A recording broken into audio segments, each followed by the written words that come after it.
ମୋର ପ୍ରିୟ ପିଲାମାନେ, ଆଶା କରିବି ସମସ୍ତେ ବହୁତ ହି ଭଲରେ ଥିବ ଏବଂ ଆପଣଙ୍କର ପରିବାରରେ ବି ପ୍ରାୟତଃ ସମସ୍ତେ ବହୁତ ହି ଭଲରେ ଥିବେ।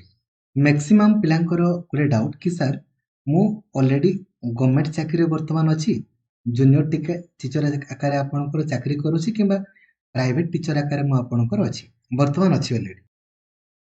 ସାର୍ ମୁଁ ଯୋଉ ସ୍ପେଶାଲ OTET ପରୀକ୍ଷା ଆପଣଙ୍କର ହେଇଥିଲା ସେଥିରେ ମୁଁ ଅଲରେଡି କ୍ୱାଲିଫାଇ କରିଛି, ବହୁତ ହି ଭଲ ସ୍କୋର ବି ଆପଣଙ୍କର ଅଛି। ତ କଣ ସେ ଯୋଉ ସ୍ପେଶାଲ OTET ସାର୍ଟିଫିକେଟକୁ ନେଇକି ମୁଁ ଆଗାମୀ ଦିନରେ ଯାହା କିଛି ବି ଆପଣଙ୍କର ଭେକେନ୍ସି ବାହାରିବ, ଯେମିତି ଆସିଷ୍ଟାଣ୍ଟ ଟିଚର ଆପଣଙ୍କର ଭେକେନ୍ସି ବାହାରିଲା, ସେଥିରେ ମୋର ସେଟା କାମରେ ଆପଣଙ୍କର ଦେବ କି? Number one. ନମ୍ବର ଟୁ, ଯଦି ଦେବ ନାହିଁ ତାହେଲେ ସାର୍ ମୁଁ କ'ଣ କରିବା ଆପଣଙ୍କର ଉଚିତ? ତା ସହିତ ବହୁତ ସାରା ଡାଉଟ୍, ଯେମିତିକି ଆପଣମାନେ ଆପ୍ଲାଏ କଲାବେଳେ ପେମେଣ୍ଟ କରିଦେଉଛନ୍ତି କିନ୍ତୁ ପେମେଣ୍ଟ ଆପଣଙ୍କର ଶୋ କରୁନି ଏବଂ କେମିତି ଆପଣ ବହୁତ ଇଜିଲି ପାସ୍ କରିପାରିବେ ତା ସମ୍ପର୍କରେ ମୁଁ ଆପଣଙ୍କୁ ଡିଟେଲ ଇନଫର୍ମେସନ ପ୍ରୋଭାଇଡ କରିବି। ତ ସବୁ ସାଙ୍ଗମାନଙ୍କୁ ଆପଣ ଲାଇକ୍ ଆଉ ସେୟାର କରିକି ଜଣାଇଦେବେ, ଯୋଉଦ୍ୱାରା କି ସମସ୍ତେ ଆପଣଙ୍କର ଜାଣିପାରିବେ। ଆଉ ଚ୍ୟାନେଲକୁ ନୂଆ ଅଛନ୍ତି ଦେନ୍ ଏବେ ହିଁ ସବସ୍କ୍ରାଇବ କରିକି ଅଲ୍ ନୋଟିଫିକେସନକୁ ବି ଆପଣ ଅନ୍ କରିଦେବେ। ପ୍ରଥମ ଜିନିଷ ଦେଖନ୍ତୁ, ଏବଂ ଯଦି ଆପଣ OTET ପରୀକ୍ଷାରେ ସୁନିଶ୍ଚିତ କ୍ୱାଲିଫାଇ କରିବା ପାଇଁ ଚାହୁଁଛନ୍ତି ନା, ଏବେ ହିଁ ଆପଣ ଲକ୍ଷ୍ମୀଧର ସାର୍ ୟୁଟ୍ୟୁବ ଚ୍ୟାନେଲକୁ ଆପଣ ଯାଆନ୍ତୁ ଏବଂ ଏହି ଭିଡ଼ିଓକୁ ଆପଣ ଦେଖନ୍ତୁ। OTET planning video by Lakshmidhar sir.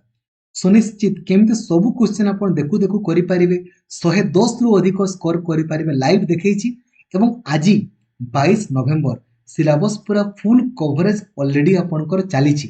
ଆଜି ପୁରା ଫୁଲ୍ କଭରେଜ ହେବ, 29 ନଭେମ୍ବର ପୁରା ଫୁଲ୍ କଭରେଜ ହେବ, 6 ଡିସେମ୍ବର ଆପଣଙ୍କର ପୁରା ଫୁଲ୍ କଭରେଜ ତଥା 13 ଡିସେମ୍ବର ମଧ୍ୟ ପୁରା ଫୁଲ୍ କଭରେଜ ୱିଥ୍ ଅଲ୍ PIQ ଏବଂ ଅଲ୍ ସିଲେକ୍ଟେଡ୍ କ୍ୱେଶ୍ଚନ ମଧ୍ୟ। ସବୁ କ୍ଲାସ୍ ଆପଣଙ୍କ ପାଇଁ ଲକ୍ଷ୍ମୀଧର ସାର୍ ଅଫିସିଆଲ ଆପ୍ଲିକେସନରେ ଆପଣଙ୍କର କରାହେଉଛି। ଯଦି ଆପଣ ହ୍ୱାଟ୍ସଆପ୍ ୟୁଜ୍ କରୁଛନ୍ତି ତାହେଲେ 8895154969 এই নম্বরে খালি ଆପଣ ହାଇ ଲେଖିଦେବେ, ଆପଣଙ୍କୁ ହ୍ୱାଟ୍ସଆପ୍ ଗ୍ରୁପ, ଟେଲିଗ୍ରାମ ଗ୍ରୁପ ତଥା ମୋତେ ପାର୍ସନାଲି ମେସେଜ କରିବାର ଲିଙ୍କ ମଧ୍ୟ ଆପଣଙ୍କୁ ମିଳିଯିବ ଏବଂ ସବୁ ଫ୍ରି କ୍ଲାସର ଲିଙ୍କ ମଧ୍ୟ ଆପଣଙ୍କୁ ମିଳିଯିବ। ବନ୍ଧୁଗଣ ଦେଖନ୍ତୁ, ଯଦି ଆମେ ସ୍ପେଶାଲ OTET ବା SOTETର ସାର୍ଟିଫିକେଟ ଆପଣଙ୍କର ଦେଖିବା ହେଲା, ଏଇ ଟାଇପର ଆପଣଙ୍କର ଆସୁଛି ହେଲା। ମାନେ କ'ଣ କହିଲେ, ନର୍ମାଲ ଫ୍ରେଶ ପିଲାଙ୍କର OTETରେ ଲେଖା ହେଇଥାଏ ଯେ ଆପଣଙ୍କର ନାଁ, ବାପାଙ୍କର ନାଁ ଆଉ ଆପଣ କେତେ ସ୍କୋର ରଖିଛନ୍ତି, ରାଇଟ୍। କିନ୍ତୁ ସ୍ପେଶାଲ OTET ସାର୍ଟିଫିକେଟରେ କ୍ଲିୟର ଲେଖି ଦିଆହେଉଛି ଆପଣଙ୍କର ନାଁ, ବାପାଙ୍କର ନାଁ ଆଉ କୋଉ ସ୍କୁଲରେ ଆପଣ ଚାକିରି କରୁଛନ୍ତି ତାହା ବି ଲେଖି ଦିଆହେଉଛି। ଦେନ୍ ଆପଣଙ୍କର ସ୍କୋର କେତେ, କୋଉ କ୍ୟାଟେଗୋରୀରେ ଆପଣ ପାସ୍ କରିଛନ୍ତି ତାହା ଲେଖି ଦିଆହେଉଛି ହେଲା। ତ କହିବା ପାଇଁ ଗଲେ এই ସାର୍ଟିଫିକେଟକୁ ଏଇ କେବଳ ଯୋଉ ସ୍ପେଶାଲ OTET ଆମର ପରୀକ୍ଷା ହୁଏ, ଏଇଟା କେବଳ ପ୍ରମୋସନ ପର୍ପଜରେ। ଆପଣ ଜାଣିଛନ୍ତି ବିନା OTETରେ ଆପଣ ଆଉ ଚାକିରି ତ କରିପାରିବେନି, କିନ୍ତୁ ଯୋଉମାନେ ପୂର୍ବରୁ କରିଛନ୍ତି ତାଙ୍କୁ ବି ଟାଇମ ଲାଇନ ଦିଆହେଇଛି। 2 ବର୍ଷ ମଧ୍ୟରେ OTET ପରୀକ୍ଷା ତାଙ୍କୁ କମ୍ପଲସରି କ୍ୱାଲିଫାଇ କରିବା ପାଇଁ ପଡ଼ିବ। ଯଦି ସେ କ୍ୱାଲିଫାଇ ନ କରନ୍ତି ତାଙ୍କୁ ଆଇଦର ଚାକିରିରୁ ବାହାର କରିଦିଆଯିବ କିମ୍ବା ପ୍ରମୋସନ ତ ଆପଣଙ୍କର ମିଳିବ ନାହିଁ।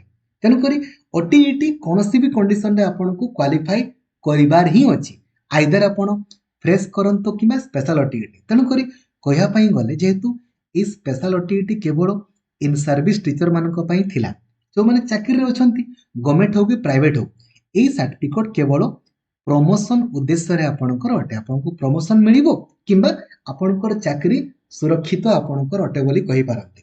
ଠିକ ଅଛି। ତ ଏବେ ଆପଣ କହିବେ ସାର୍ ଅଲରେଡି ମୁଁ ତ ଚାକିରିରେ ଅଛି, ଜୁନିୟର ଟିଚର ଆକାରରେ ଅଛି କିମ୍ବା ପ୍ରାଇଭେଟ ଟିଚର ଆକାରରେ ଅଛି, ତ ମୁଁ ଆଗାମୀ ଦିନରେ ଯଦି ମୋର କିଛି ଭେକେନ୍ସି ବାହାରିଲା এই ସାର୍ଟିଫିକେଟକୁ ନେଇକି ମୁଁ କାମରେ ଦେବ କି ନାହିଁ କୁହନ୍ତୁ? ବିଲକୁଲ କାମରେ ଦେବ, କିଛି ଅସୁବିଧା ନାହିଁ। କିନ୍ତୁ ଯଦି ସେଇ ସମୟ ଡକୁମେଣ୍ଟ ଭେରିଫିକେସନରେ ଆପଣ କହିଦେଲେ ଆପଣଙ୍କର ତ ସ୍କୁଲ ନାଁ ଲେଖା ହେଇଛି, ଯଦି କହିଦେଲେ ଦେନ୍ ଆପଣ କ'ଣ କରିବେ?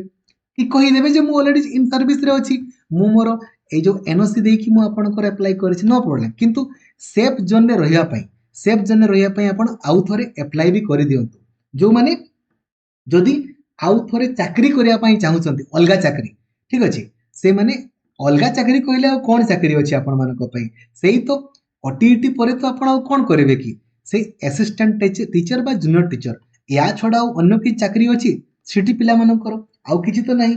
ବିଏଡ୍ ପିଲାମାନେ ତ କମ୍ପଲସରି OSSTT କରିଥିବେ ହିଁ। ତେଣୁକରି ଯଦି ଆପଣ ଜୁନିୟର ଟିଚର ଆକାରରେ ଚାକିରି କରୁଛନ୍ତି କିମ୍ବା ଆପଣଙ୍କର ଏଇ ଯୋଉ ଆପଣଙ୍କର जो रहिला प्राइवेट टीचर जो माने स्पेशल ओटीईटी क्वालिफाई आपणकर करिसंती एवं चाहूचंती जे इन फ्यूचर पुणी अप्लाई करिया पई सेफ जोन रहिया पई आउ थरे भी परीक्षा देई दियंतु एबे तो बाहरी छि अप्लाई 25 तक लास्ट डेट अछि लास्ट डेट आपणकर पुणी बढ़ी जिवो ठीक अछि तो आपण माने करि दियंतु कोन असुविधा सेटा भी काम रे देबो आउ एटा भी आपण मानको पाखरे थिबो बेको पाखरे एटा नले एटा आपणकर इच्छा एगला सर्टिफिकेट रो वैलिडिटी तो लाइफ टाइम एबे सर मैं पेमेंट कर देलु किंतु पेमेंट सर प्रोसेसिंग आकार रहउछेला पेमेंट कला परे आपण 24 रु 28 घंटा वेट करिवे मैक्सिमम तेबे जाय कि सेटा आपणकर कंप्लीट हे जिवो बुझी गले 10 डिसेंबर रे एडमिट कार्ड आसीबो 17 डिसेंबर रे आपणकर परीक्षा होबो ठीक अछि हैला एवं बहुत इजीली आपण क्वालिफाई करि जिवे डिस्क्वालिफाई रो प्रश्न ही नाही